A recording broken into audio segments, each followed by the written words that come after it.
Parehas budget-friendly guys na cellphone, pero ano ba talagang mas worth it bilhin guys? This is the Redmi A3X and the Redmi A5. Kung pa-checkout ka na guys, wait lang, panoorin mo muna tong video na to dahil i-make sure natin guys na sa tamang diskarte mapupunta yung spending mo. So, once again guys, ako nga pala si James Afante, also known as Kuya James, and now James 3.0. Stay tuned dahil guys, by the way, mamimigay tayo guys at the end of this video guys ng isang Redmi A3X and Redmi A5. So kung gusto mo to, samahan mo ako, tara, let's go! So okay guys, bago natin sila pag-usapan, magkwentuhan muna tayo guys ng very onti lang naman. So sino ba si Redmi at ano ba tong A-series guys nila? Ang Redmi guys, isang linya po ito ng brand guys, galing po sa isang company what we call Xiaomi. At kung may isang salita para sa kanila guys, ang Redmi series po ay ginawa po para maging sulit. Diyan sila guys sumikat mula sa pagiging flagship killer noon hanggang sa pagiging hari ng mga budget at mid-range phones right now. Ang goal nila guys, bigyan ka ng pinakamagandang specs guys sa presyong hindi masakit sa bulsa. Ngayon itong A-series na guys, unbox natin siya. Tingnan natin guys kung anong kasama niya sa loob. So, Redmi A3X muna tayo. Check natin. So, as you can see in the box guys, you can see there's a large 6.1 inches guys display. Powerful octa-core processor which we'll talk about later, an AI dual camera system. So, check natin yung laman nito.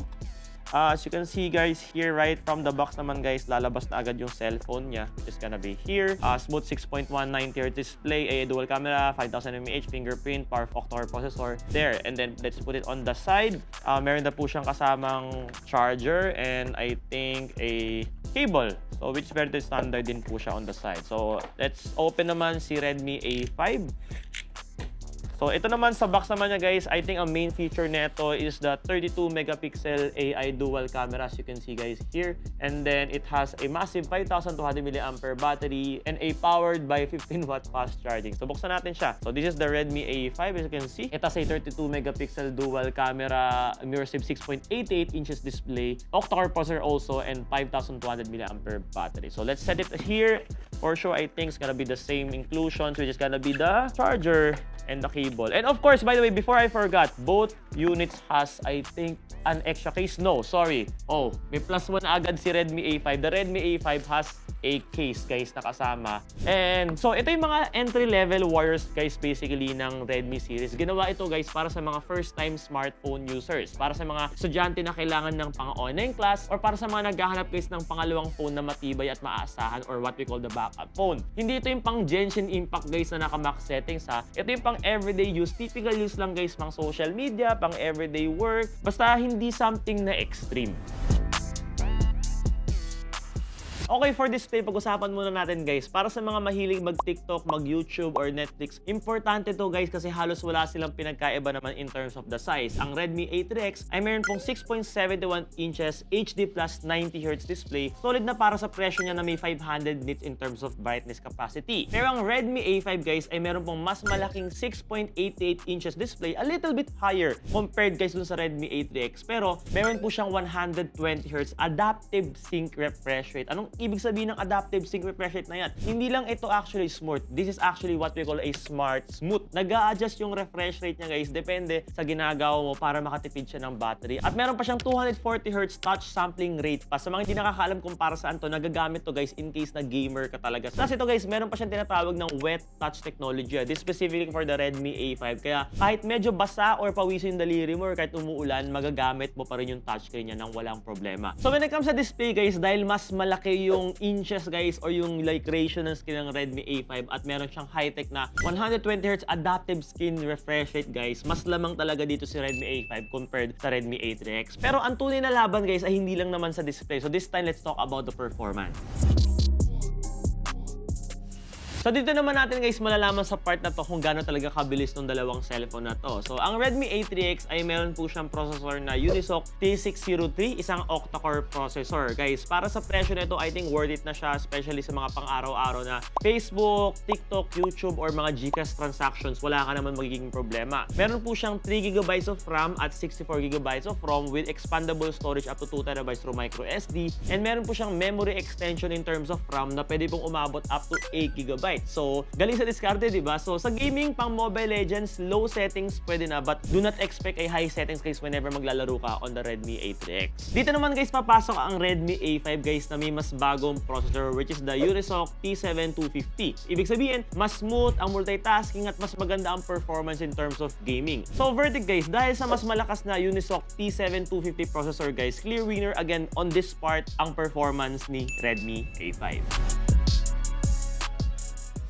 Okay, so para naman sa mga mahilig kumuha ng mga pictures at video, pag-usapan naman natin ang difference ng camera ng dalawang cellphone na to. So, ang Redmi A3X ay meron po siyang 8 megapixel main camera na may capacity of 1080p video recording. So, I think solid naman na to guys in terms of presyo kasi sobrang mura talaga ng cellphone na to. Plus, meron pa po siyang portrait mode at HDR. Ang Redmi A5 naman on the other hand guys, ito napakalaki na improvement. Meron po siyang 32 megapixel dual AI camera which has 18% more light capture compared to the previous generation para sa mas magandang extraordinary night scene photography. Mas malinaw ang kuha nito sa gabi guys. At the same time, yung selfie camera po nito is meron po siyang 8 megapixel na may sariling tinatawag nilang fill light para sa mas magandang kuha kahit madilim. So ang verdict natin in terms of the camera guys, dahil sa mas mataas na resolution guys from 8 megapixel main camera compared to 32 megapixel guys, plus may mga AI features ng Redmi A5 guys, sigurado talaga na sobrang lamang si Redmi A5 guys in the camera department.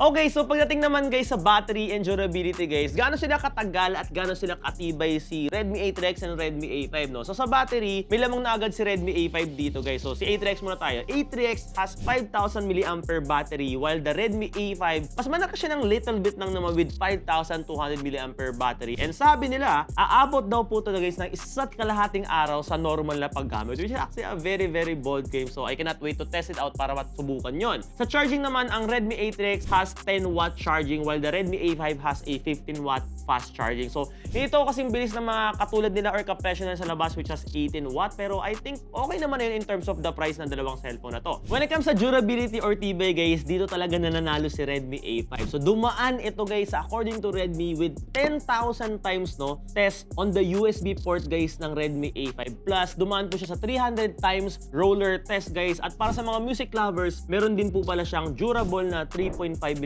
headphone jack, which is the same na naman, meron din naman po siya, pero sabi nila mas durable daw po dito. So ang verdict natin when it comes sa battery and durability guys in terms of these two phones, dahil sa mas malaking battery at subok na tibay guys, panalo again sa round na to guys si Redmi A5.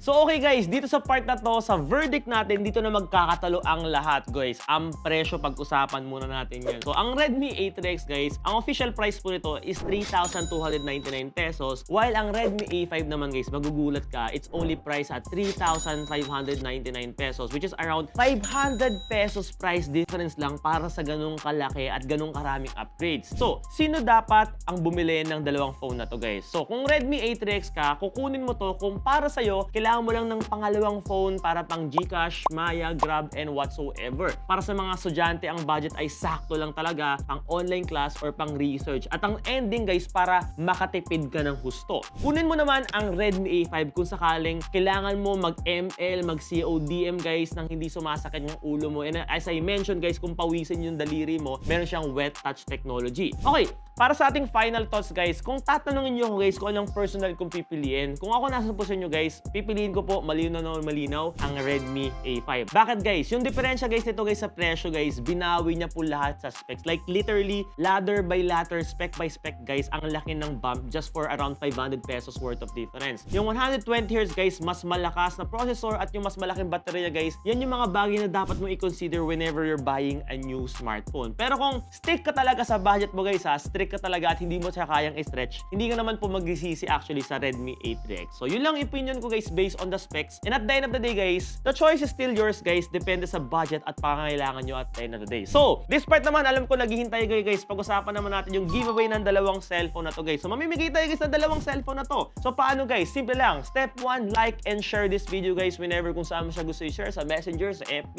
sa kung saan-saan. I-story mo, mas better, tag mo ko sa IG or sa FB, i-re-story kita. And i-follow my official Facebook account, Kuya James Zafante with blue check mark, and follow me on Shopee as well. Plus, i-comment mo dyan sa baba, anong pipiliin mo sa dalawa at bakit? Redmi 8X ba or Redmi A5? And dyan ako mamimili guys ng winner, i-announce natin guys sa mga next nating video. So, don't forget to subscribe again and turn on the notification bell. By the way, kung sakaling gusto mo rin pala bumili ng dalawang cellphone na to guys, nagpo-provide ako right now guys ng malaking discount guys ha. Link in the description below, ilalagay ko na dyan. Kung sakaling gusto mo mag-done checkout na rin ito right now. And finally, ano mas pipiliin natin? Redmi 8X o Redmi A5? At then, kayo pong bahala dyan. Huwag kalimutan mag-like again, mag-comment, share, and ring that notification bell. Again, this is James Zafante, also known as Kuya James, and now, James 3.0, reminding you, don't just buy actually the cheapest. Buy the smartest and invest wisely. Till our next video, abangan nyo yun. See you there. Peace out. Bye.